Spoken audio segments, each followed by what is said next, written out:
Hello everyone, welcome to the chemistry paper discussion of ANTS FT5. I hope your exam went well. So let us get started. So पहला question है question number 51. ये एक assertion region question है और assertion में given है copper 2 plus iodide is not known. So copper 2 plus iodide which you can write as CuI2, तो ये exist नहीं करता, ये एक correct statement है. इसका reason ये है कि जो I माइनस है वी नो I माइनस एक अच्छा रिड्यूसिंग एजेंट है, तो ये कॉपर 2 प्लस को रिड्यूस कर देगा टू कॉपर प्लस और खुद ऑक्सीडाइज हो जाएगा टू आयोडीन I2. सो इस वजह से CuI2 एग्जिस्ट नहीं करता. अब रीजन क्या दिया है, copper 2 plus oxidizes iodide to iodine. ये करेक्ट है बिकॉज कॉपर 2 प्लस खुद हो जाएगा रिड्यूस और आयोडाइड आयन को ऑक्सीडाइज कर देगा I2 में. सो रीजन भी करेक्ट है, एसर्शन भी करेक्ट है और उसका एक्सप्लेनेशन जो रीजन में गिवन है वो भी करेक्ट है. तो हमारा आंसर हो जाएगा ऑप्शन ए.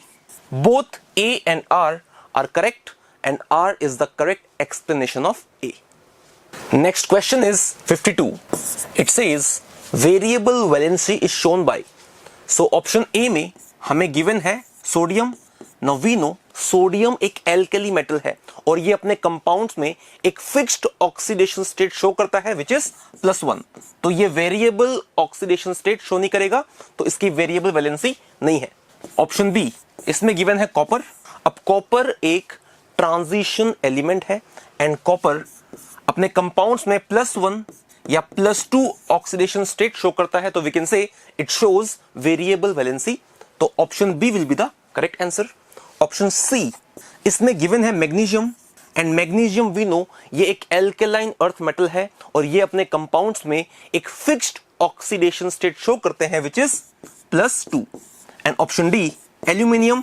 एल्यूमिनियम भी अपने कंपाउंड्स में एक फिक्स्ड ऑक्सीडेशन नंबर शो करता है विच इज +3. तो सोडियम, मैग्नीशियम, एल्यूमिनियम ये अपने कंपाउंड्स में वेरिएबल वैलेंसी शो नहीं करते, लेकिन कॉपर करता है. तो answer is option B. Next question is 53. It says the number of ions formed on dissolving one molecule of FeSO4 .NH4 whole twice SO4 .6 H2O are. तो हमें chemical formula दिया है मोहर सॉल्ट का FeSO4 .NH4 whole twice SO4 .6 H2O. तो ये एक double salt है और इसे अगर हम वाटर में डिसॉल्व करेंगे तो ये इस तरीके से डिसोसिएट करेगा.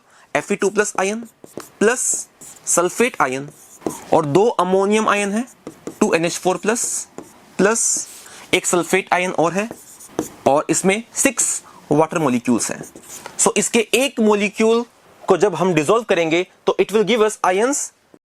टोटल 5 आयंस हमें मिलेंगे, तो हमारा आंसर हो जाएगा ऑप्शन सी 5.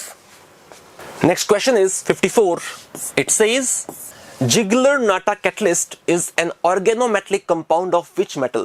तो Ziegler-Natta catalyst is TiCl4 plus CH3 CH2 whole thrice aluminium.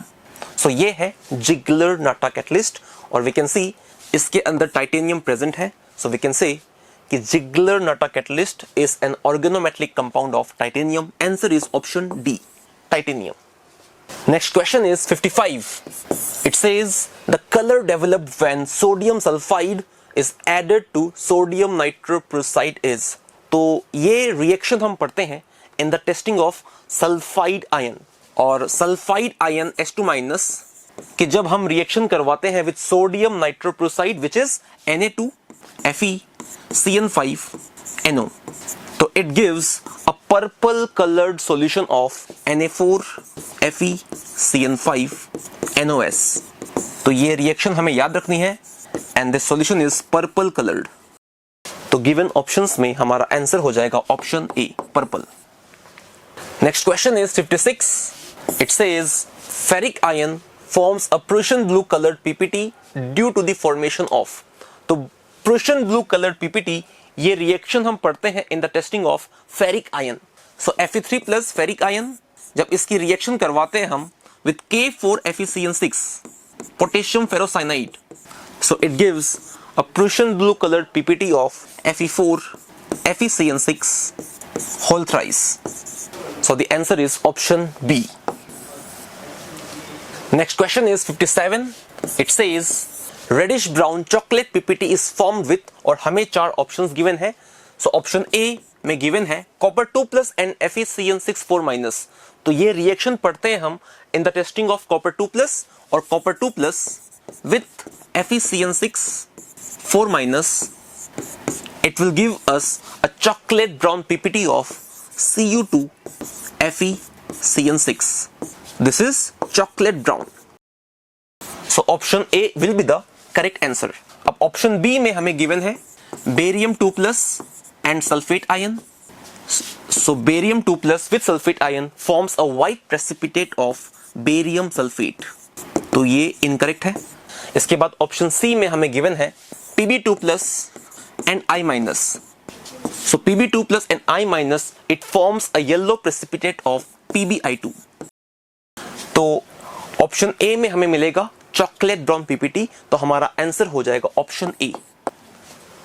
Next question is 58।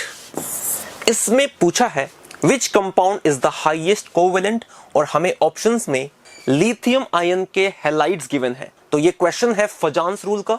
तो सभी के अंदर कैटायन सेम है लिथियम प्लस, तो हमें कंपेयर करना होगा यूजिंग द एनायंस। तो हमें एनायंस गिवन है Cl-, F-, Br- and I-। And according to Fajans rule we know कि साइज ऑफ एनायन जितना ज्यादा होगा उतना ही ज्यादा होगा उस एनायन का पोलराइजेशन। सो गिवन आयंस में सबसे ज्यादा साइज होता है I- का, because we know as we go down the group size of anion increases. तो I- का होगा सबसे ज्यादा पोलराइजेशन, तो इसके अंदर आ जाएगा सबसे ज्यादा कोवेलेंट कैरेक्टर। तो हमारा आंसर हो जाएगा ऑप्शन डी Li। तो गिवन ऑप्शंस में सबसे ज्यादा कोवेलेंट कैरेक्टर होगा Li, lithium iodide. Next question is 59। It says number of sigma bonds in P4O10 is. तो पहले P4O10 का स्ट्रक्चर देखते हैं। तो ये है P4O10 का स्ट्रक्चर, और अगर हम कैलकुलेट करें तो इस स्ट्रक्चर के अंदर नंबर ऑफ PO बॉन्ड्स, मतलब कि P single bond O bonds ये है 12, और number of P double bond O bonds, तो डबल बॉन्ड्स हैं 4। एंड हमें पता है जितने भी सिंगल बॉन्ड्स हैं वो है सिग्मा बॉन्ड, और एक डबल बॉन्ड में होती है एक सिग्मा बॉन्ड और एक पाई बॉन्ड। तो total number of sigma bonds ये हो जाएगी 12 + 4 which is equal to 16। So given options में हमारा आंसर हो जाएगा D 16। Next question is 60। It says total number of orbitals associated with the third shell will be. And हमें पता है total number of orbitals in nth shell, इसका formula होता है n²। तो जब थर्ड शेल है तो n की वैल्यू 3 है, तो टोटल नंबर ऑफ ऑर्बिटल्स हो जाएंगे 3² विच इज 9। तो थर्ड शेल के अंदर देयर आर टोटल 9 ऑर्बिटल्स, तो हमारा आंसर हो जाएगा option C 9। Next question is 61। अब इस क्वेश्चन में हमें एक रिएक्शन गिवन है A+2B, उससे बन रहा है C, और हमें उसके लिए रेट लो गिवन है। Rate is equal to rate constant K, concentration of A, concentration of B। फिर गिवन है concentration of reactant B is doubled, keeping the concentration of A constant, the value of rate constant will be. तो इसमें जब हम A की concentration को constant रखते हुए B की कंसंट्रेशन को डबल करेंगे तो रेट कांस्टेंट K की वैल्यू में क्या चेंज आएगा ये बताना है हमें। एंड वी नो कि जो रेट कांस्टेंट K होता है ये कंसंट्रेशन पे डिपेंड ही नहीं करता, it is independent of concentration. ये टेम्परेचर पे डिपेंड करता है लेकिन कंसंट्रेशन पे डिपेंड नहीं करता। तो जब हम रिएक्टेंट B की कंसंट्रेशन को डबल करेंगे रेट कांस्टेंट पे कोई भी चेंज नहीं आएगा, तो answer will B option A, rate constant remains same. Next question is 62। It sage of the following 0.1 m aqueous solution which one will exhibit the largest freezing point depression, और हमें 4 options given है।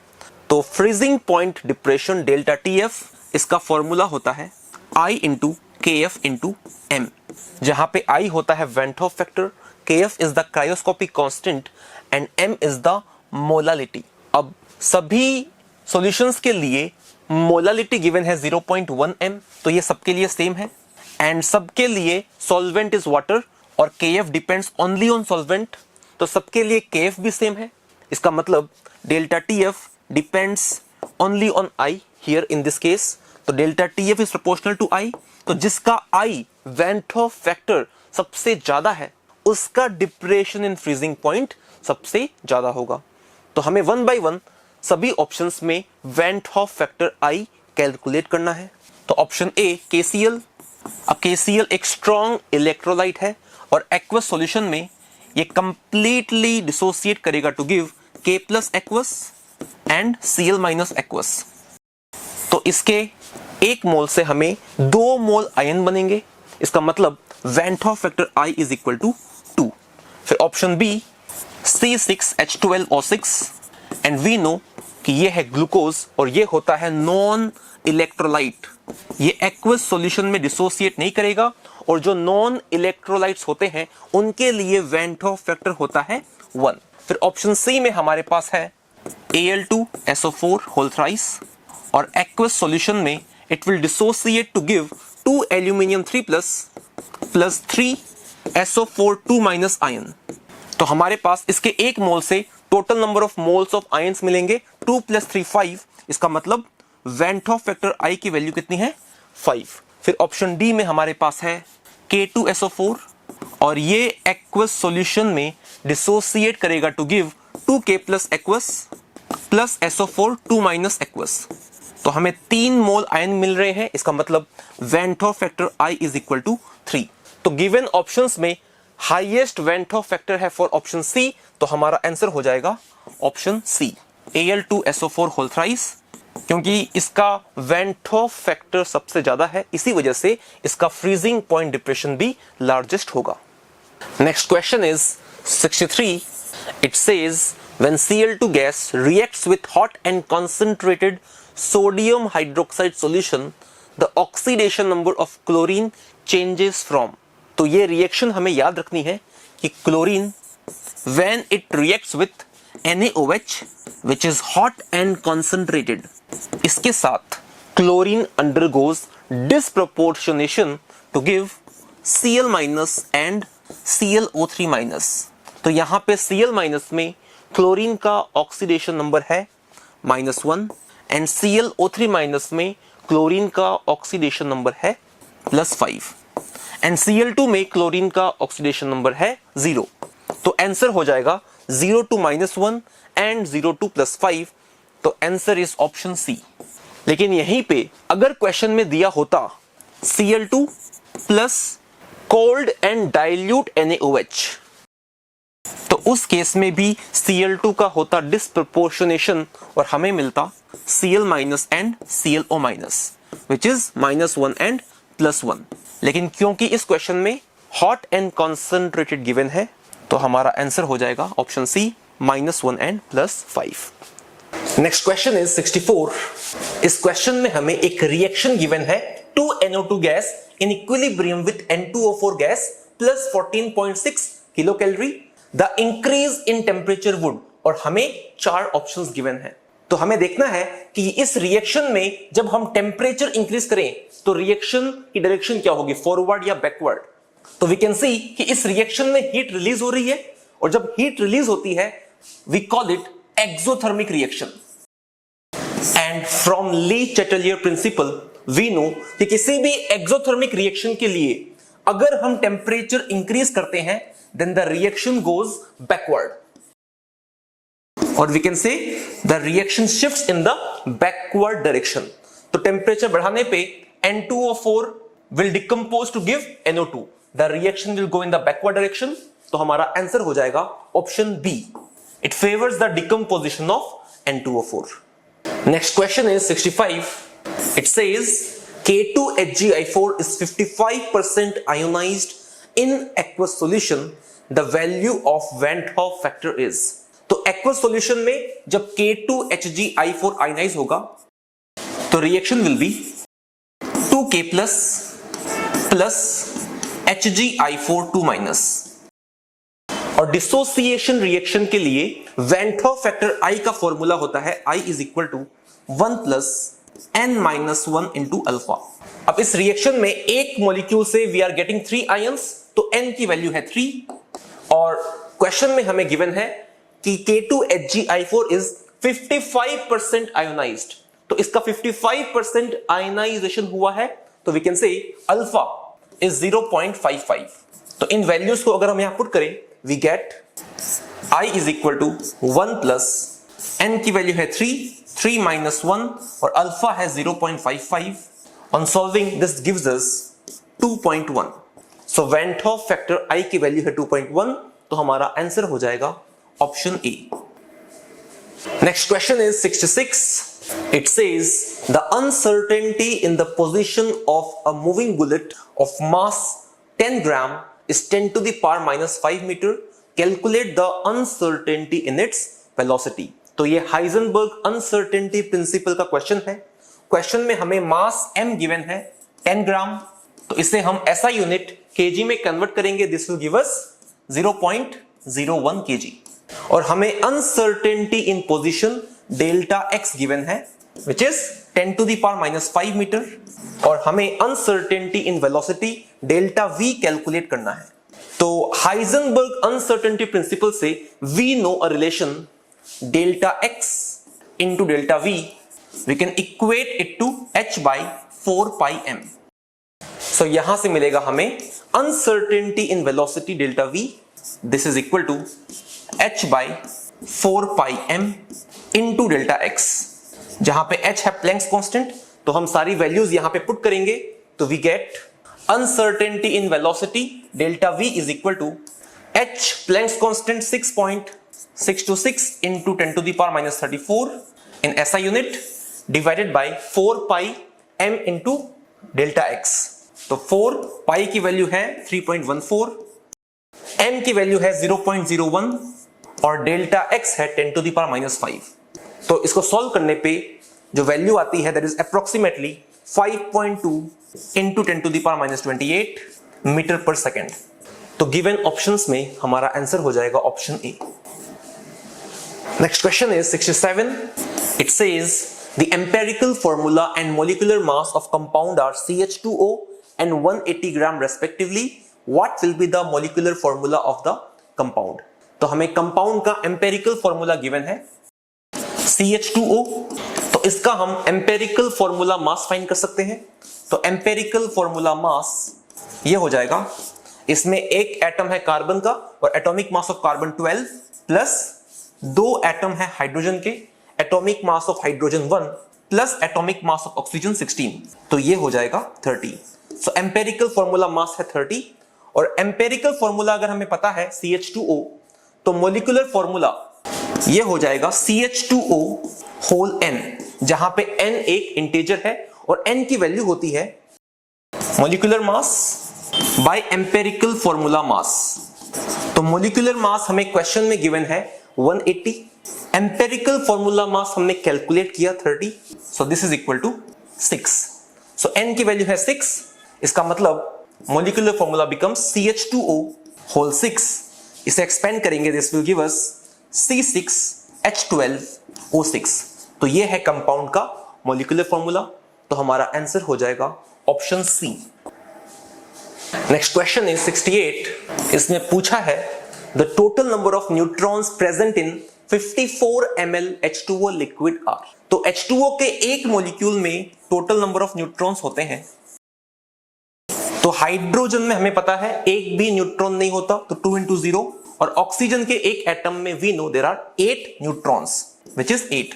तो water के एक molecule में 8 neutrons हैं और हमें गिवन है वॉल्यूम ऑफ H2O 54 ml और हमें पता है density of H2O liquid, this we take as 1 gram पर ml। तो मास ऑफ H2O ये हो जाएगा density into volume, so this will be 1 into 54 gram, this is 54 gram. तो ये है मास ऑफ H2O।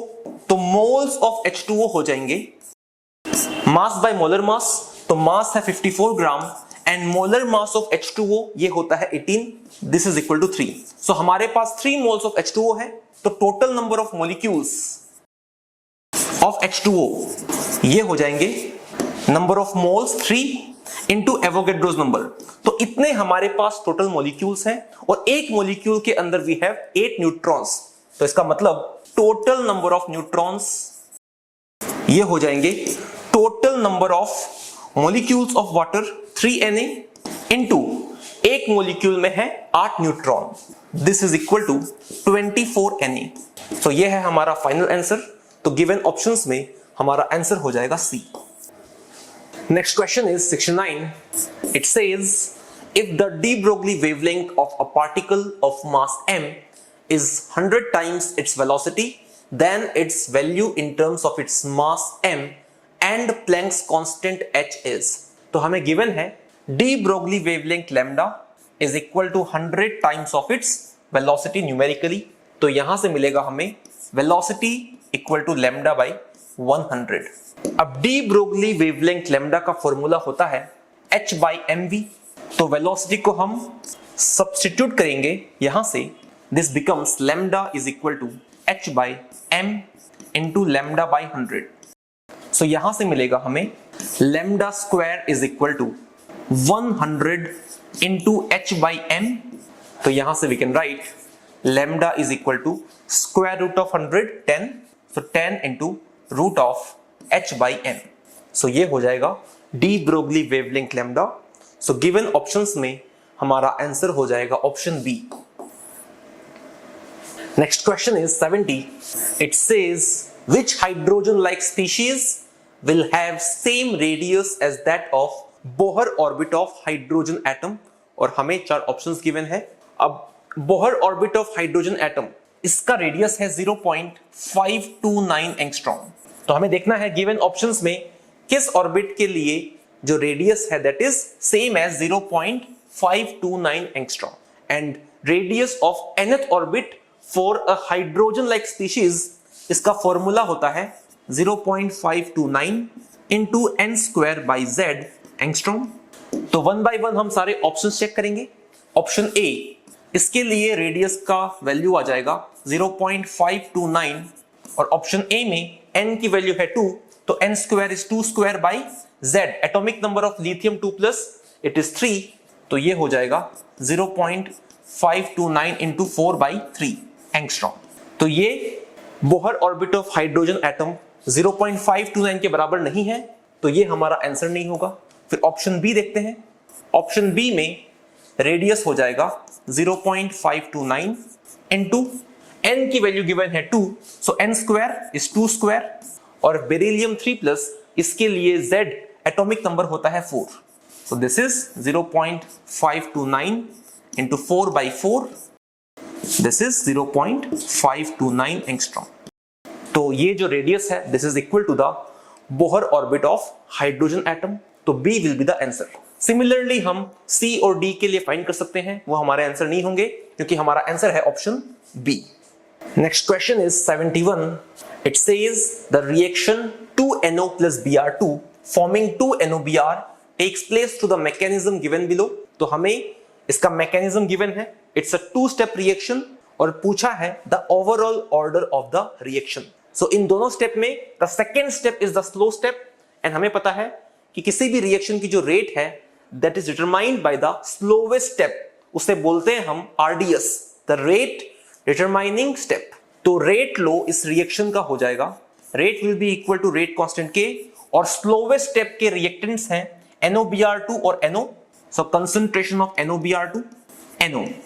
अब NO वी कैन सी ये ओवरऑल रिएक्शन में रिएक्टेंट है, तो ये यहां पे आ सकता है, लेकिन जो NOBr2 है ये ओवरऑल रिएक्शन में ना तो रिएक्टेंट है और ना ही प्रोडक्ट है, ये है इंटरमीडिएट, और फाइनल रेट लो एक्सप्रेशन में इंटरमीडिएट कैन नॉट अपीयर। तो हमें इसे एलिमिनेट करना पड़ेगा। तो इसके लिए हम यूज करेंगे इस फास्ट रिएक्शन का इक्विलिब्रियम। तो जो फास्ट रिएक्शन है उसका इक्विलिब्रियम एस्टैब्लिश्ड होगा, तो इसके लिए इक्विलिब्रियम कांस्टेंट के इक्विलिब्रियम हो जाएगा concentration of NOBr2 divided by reactants की कंसंट्रेशन NO एंड Br2। तो ये है इक्विलिब्रियम कांस्टेंट का expression for the first step. तो यहां से वी गेट कि concentration of NOBr2 this is K equilibrium into concentration of NO into concentration of Br2, और NoBr2 के इस एक्सप्रेशन को हम यहां पे सब्स्टिट्यूट कर देंगे तो will get rate equal to rate constant K into K equilibrium into NO का square into Br2, and this we can write as some new constant K dash. तो इस रेट लो एक्सप्रेशन में we can see the order is 2 plus इसका power 1, so overall order of the reaction will be 2 plus 1 equal to 3। So given options में हमारा answer हो जाएगा C।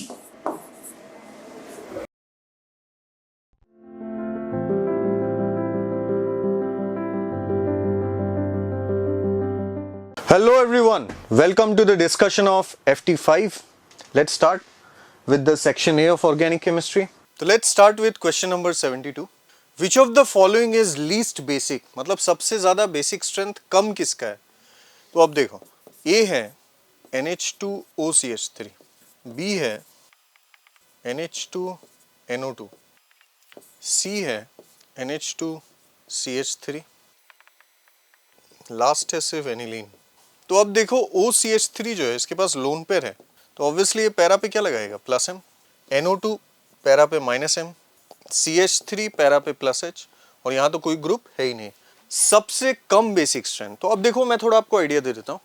Basic strength is directly proportional to number of electron donating group. जितने ज्यादा donating groups होंगे वो basic strength को बढ़ाएगा, और जितने ज्यादा विड्रॉइंग ग्रुप्स होंगे वो बेसिक स्ट्रेंथ को कम कर देगा।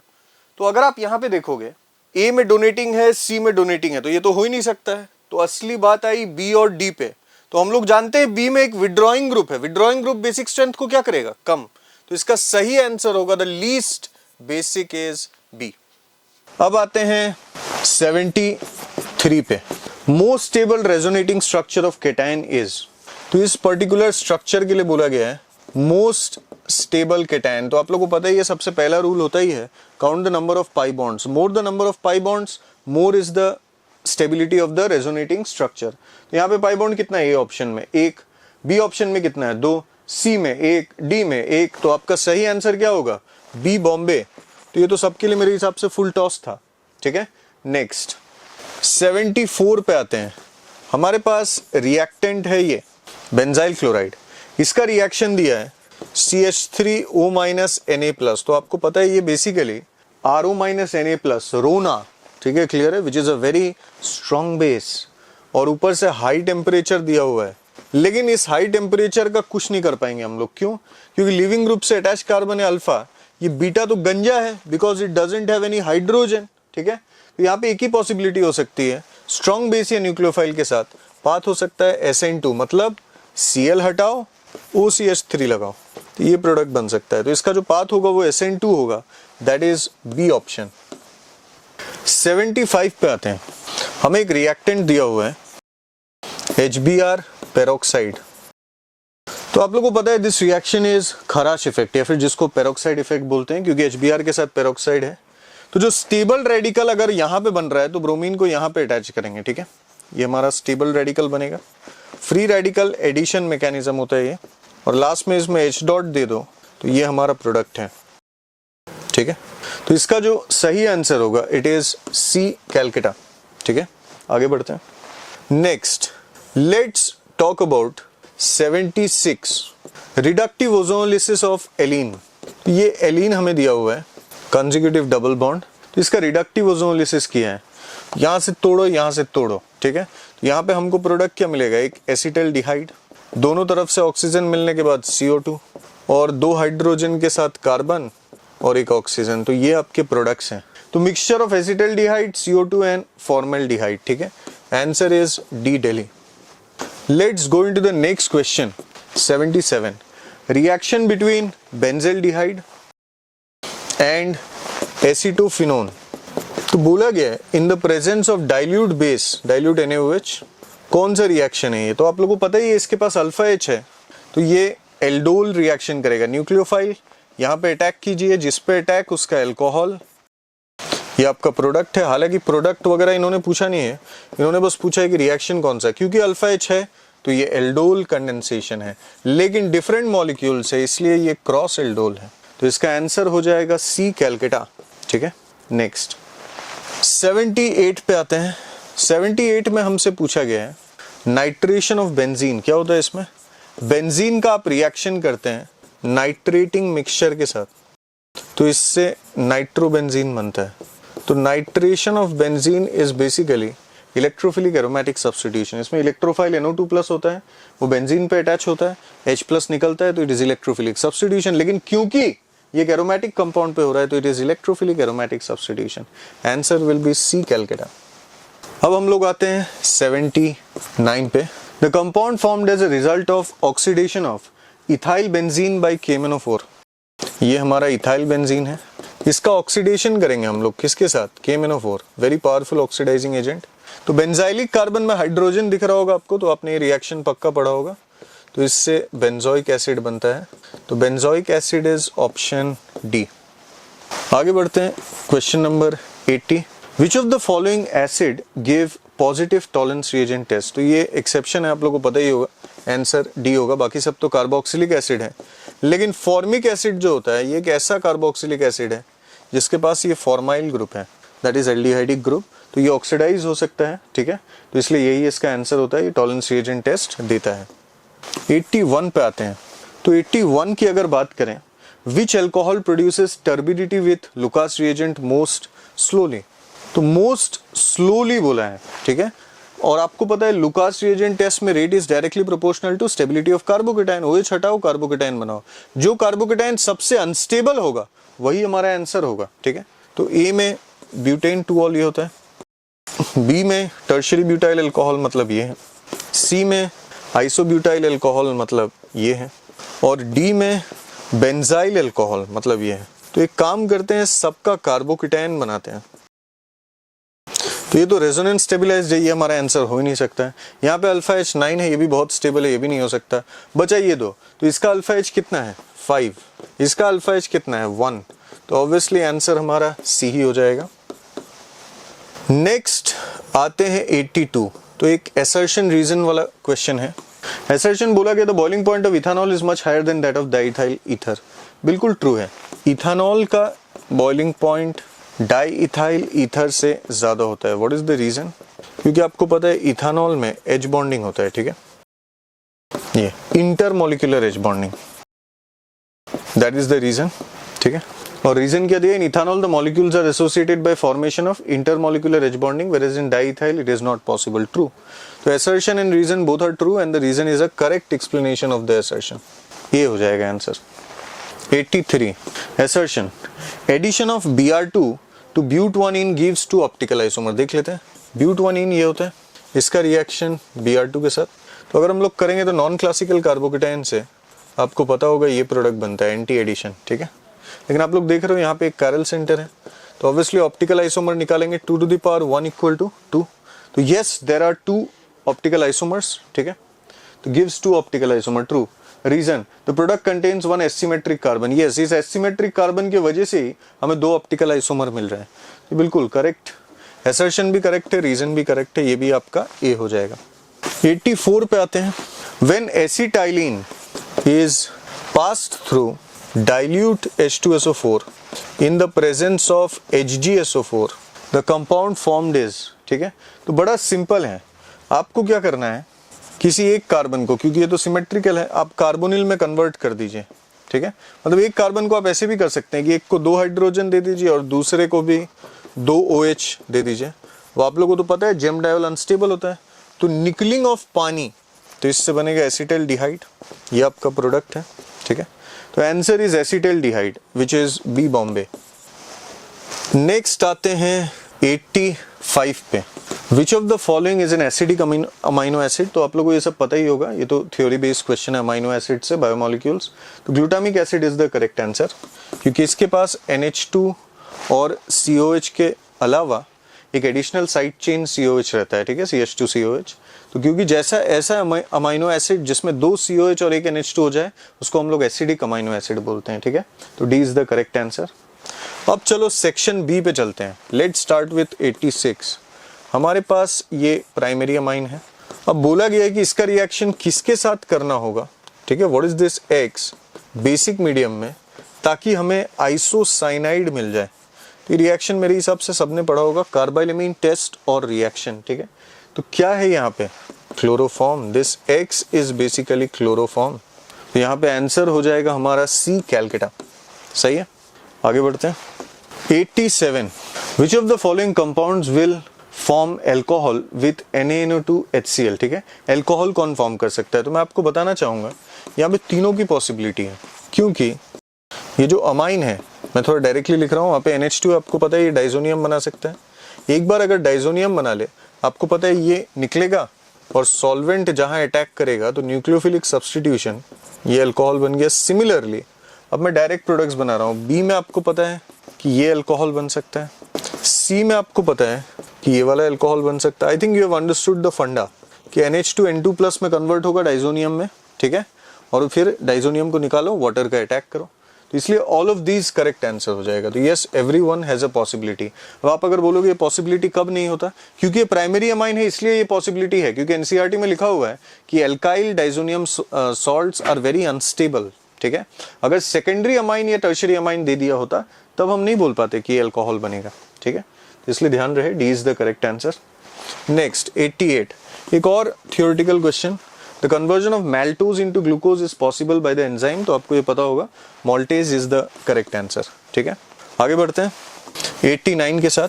89 में हमें बोला है consider the following compounds, correct order of the reactivity in electrophilic substitution reaction. सबको पता होगा in electrophilic aromatic substitution, to be very specific, rate is directly proportional to stability of cation, मतलब डोनेटिंग ग्रुप रेट को बढ़ाएगा, withdrawing group rate को कम करेगा, ठीक है, क्लियर है।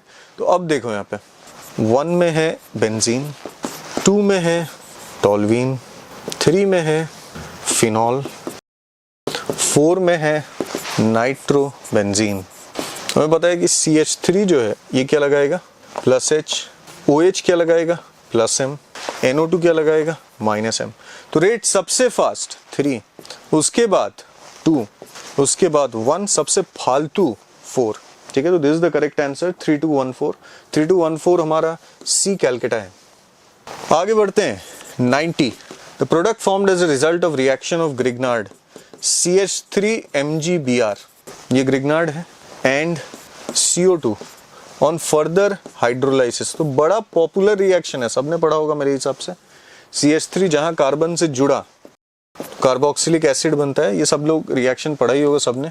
CH3- का आप CO2 से रिएक्शन करोगे तो ये ऐड हुआ, ये पाई इलेक्ट्रॉन गया, तो आपको पता है कि CH3 कार्बन से जुड़ा, देखिए कार्बन के साथ अटैचमेंट, O- और डबल बॉन्ड हो, O- और डबल बॉन्ड हो, H+ ट्रैप कर लेगा O-, तो ये प्रोडक्ट बन जाएगा। तो वेरी इजी, ठीक है, सब डायरेक्ट कन्वर्जन होते हैं, Grignard CO2 carboxylic acid, Grignard O2H+ alcohol, ठीक है। तो these are reactions you should already know. तो हमारा जो आंसर होगा एसिटिक एसिड या CH3COH, तो ऑप्शन आप लोग देख सकते हो कि D Delhi is the correct answer, ठीक है। लास्ट क्वेश्चन लेते हैं हम लोग, which is most reactive for SN1। SN1 मतलब स्टेबल कार्बोकेटायन जिंदाबाद, ठीक है। Rate is directly proportional to stability of carbocation. तो हमारे पास A है ये, B है ये, C है ये, D है ये। तो बस लीविंग ग्रुप हटाओ और कार्बोकेटायन बनाओ।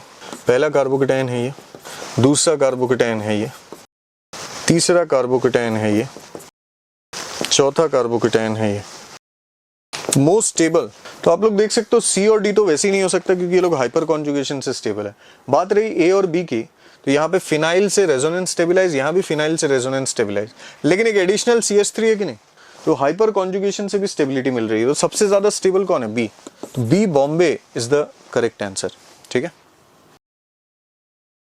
Next question is 92.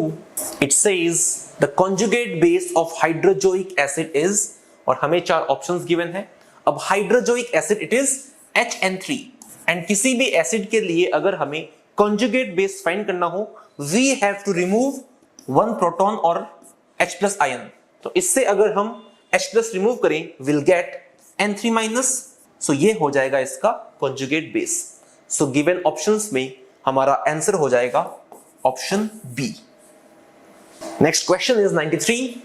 ये एक assertion reason टाइप क्वेश्चन है। सो assertion में गिवन है HNO3 acts only as oxidizing agent while HNO2 can act both as a reducing agent and an oxidizing agent. तो हमें पता है कि नाइट्रोजन एलिमेंट इसका लोवेस्ट पॉसिबल ऑक्सीडेशन स्टेट है -3 and highest possible oxidation state है +5. अब जो फर्स्ट कंपाउंड गिवन है नाइट्रिक एसिड HNO3, अब इसके अंदर नाइट्रोजन का ऑक्सीडेशन नंबर है +5, जो कि नाइट्रोजन का मैक्सिमम पॉसिबल ऑक्सीडेशन स्टेट है. मतलब कि नाइट्रोजन को हम फर्दर ऑक्सीडाइज नहीं कर सकते. सो ये कंपाउंड जब फर्दर ऑक्सीडाइज नहीं होगा, so it can not behave as reducing agent, it can only behave as oxidising agent. तो ये फर्स्ट पार्ट तो सही है कि HNO3 can act only as oxidising agent, it can not act as reducing agent. अब जो second compound given है HNO2 nitrous acid, इसके अंदर नाइट्रोजन का ऑक्सीडेशन स्टेट है +3, जो कि ना तो लोवेस्ट है और ना ही हाईएस्ट है. ये एक इंटरमीडिएट ऑक्सीडेशन स्टेट है. मतलब कि ये ऑक्सीडाइज भी हो सकता है और ये रिड्यूस भी हो सकता है. मतलब कि ये ऑक्सीडाइजिंग एजेंट की तरह बिहेव कर सकता है और साथ ही ये रिड्यूसिंग एजेंट की तरह भी बिहेव कर सकता है. तो assertion statement is correct. और रीजन में गिवन है in HNO3 oxidation state of nitrogen is +5 which is maximum. In HNO2 oxidation state of nitrogen is +3 which can change from -3 to +5. तो रीजन का स्टेटमेंट भी करेक्ट है और reason is the correct explanation of assertion. तो हमारा answer हो जाएगा option A. Both A and R are correct and R is the correct explanation of A. Next question is 94. It says what will be standard cell potential of galvanic cell with the following reaction. तो हमें cell reaction given है और हमें दो half cell के लिए SRP values भी given है. सो गिवन सेल रिएक्शन में वी कैन सी कि chromium is getting oxidised from 0 to +3 और cadmium is getting reduced from 2+ to 0 and reduction takes place at cathode and oxidation takes place at anode. So cathode पे जो reaction होगी, जो half cell reaction होगी cathode पे, reduction वो होगा cadmium 2+ +2 electron to give cadmium, और anode पे ऑक्सीडेशन होगा और हाफ सेल रिएक्शन होगी chromium will get oxidized to chromium 3+ +3 electron. और स्टैंडर्ड सेल पोटेंशियल हमें पता है E0 cell is equal to E0 cathode minus E0 anode. So E0 cathode, cathode पे रिएक्शन है cadmium 2+ से cadmium, so this becomes E0 cadmium 2+ to cadmium minus E0 anode, this will be chromium 3+ to chromium. So E0 cadmium 2+ to cadmium इसकी value हमें given है -0.4 minus E0 chromium 3+ to chromium इसकी value given है -0.74 volt and this is equal to 0.34 volt. तो ये है standard cell potential. तो हमारा आंसर हो जाएगा option C. Next question is 95. It says which of the following ions is the most stable. और हमें ऑप्शन में ग्रुप 14 एलिमेंट के आयंस गिवन है. So group 14 is carbon family और carbon family is carbon, silicon, germanium, tin, lead. So carbon family के लिए जो common oxidation states होते हैं that is +2 and +4. And from inert pair effect we know कि as we go down the group the stability of lower oxidation state increases. तो यहां पे lower state है +2, तो +2 oxidation state की stability बढ़ेगी as we go down the group. तो given options में सबसे ज्यादा stable होगा Pb2+. तो answer will be option D, Pb2+. Next question is 96. It says for the reaction A gas plus B gas forming C gas plus D gas, delta H0 and delta S0 are respectively -29.8 kilojoule per mole and -0.100 kilojoule per Kelvin per mole at 298 Kelvin. The equilibrium constant for the reaction at 298 Kelvin is. तो हमें given reaction के लिए delta H0 की value given है और delta S0 की value given है और टेम्परेचर भी given है 298 Kelvin. तो we know the relation delta G0 is equal to delta H0 minus T delta S naught. So we can put the values and we can find the value of delta G naught. तो delta H naught है minus 29.8 minus temperature है 298 and delta S naught given है minus 0.100 and this is equal to minus 29.8 and minus minus becomes plus and this is 29.8. So minus 29.8 plus 29.8 this becomes 0. So delta G naught की value आ गई 0 and we know the expression delta G naught is equal to minus 2.303 RT log K equilibrium. तो क्योंकि delta G naught की value 0 है this means log K equilibrium this is equal to 0 और log की value 0 है इसका मतलब equilibrium constant K equilibrium इसकी वैल्यू है 1. सो गिवन ऑप्शंस में हमारा आंसर हो जाएगा option A 1. Next question is 97. It says the volume of gas is reduced to half from its original volume. The specific heat will और हमें 4 options given है. Now we know specific heat ये एक intensive property है. इसका मतलब ये amount of substance पे डिपेंड नहीं करती. तो अगर हम वॉल्यूम चेंज भी करेंगे तो भी इसकी वैल्यू पे कोई फर्क नहीं पड़ेगा. इसका मतलब the specific heat will remain same और रिमेन कांस्टेंट. सो हमारा आंसर हो जाएगा option C remain constant. Next question is 98. इस क्वेश्चन में हमें इनिशियल रिएक्शन का इक्विलिब्रियम कांस्टेंट गिवन है Kc और एक नई रिएक्शन गिवन है उसका इक्विलिब्रियम कांस्टेंट फाइंड करना है. तो हमें यह देखना है कि कैसे हम इनिशियल रिएक्शन से फाइनल रिएक्शन ऑब्टेन कर सकते हैं. तो पहले रिएक्शन के अंदर we can see ammonia product में है और फाइनल रिएक्शन के अंदर अमोनिया रिएक्टेंट में है. तो ऑब्वियस सी बात है कि हमें इनिशियल रिएक्शन का रिवर्स करना होगा. तो इसे अगर हम रिवर्स करें equation becomes 2NH3 gas N2 gas plus 3H2 gas. And हमें पता है कि जब भी हम किसी रिएक्शन का रिवर्स करते हैं उस नई रिएक्शन का equilibrium constant is the reciprocal of the equilibrium constant of the previous reaction. तो इसका इक्विलिब्रियम कांस्टेंट K1 हो जाएगा 1/Kc रेसिप्रोकल. और अब हमें इस रिएक्शन से ये फाइनल रिएक्शन ऑब्टेन करनी है. तो वी कैन सी हमें इस रिएक्शन को 1/2 से मल्टीप्लाई करना होगा. तो जब हम इसे 1/2 से मल्टीप्लाई करेंगे हमें मिल जाएगी ये वाली रिएक्शन. और जब भी हम किसी रिएक्शन को किसी नंबर से मल्टीप्लाई करते हैं तो वो नंबर इक्विलिब्रियम कांस्टेंट के पावर में आ जाता है. तो इस रिएक्शन का जो इक्विलिब्रियम कांस्टेंट K2 होगा वो इसकी power 1/2 which means 1/Kc to the power 1/2 और we can write this as 1/square root of Kc. So given options में हमारा आंसर हो जाएगा option C. Next question is 99. It says if Kb for NH3 is 1.8 into 10 to the power minus 5 then value of Ka for NH4 plus ion is. Now we know कि ammonia NH3 और NH4 plus ammonium ion ये दोनों है conjugate acid base pair. और किसी भी conjugate acid base pair के लिए we know Ka into Kb इसकी वैल्यू होती है 10 की पावर माइनस 14.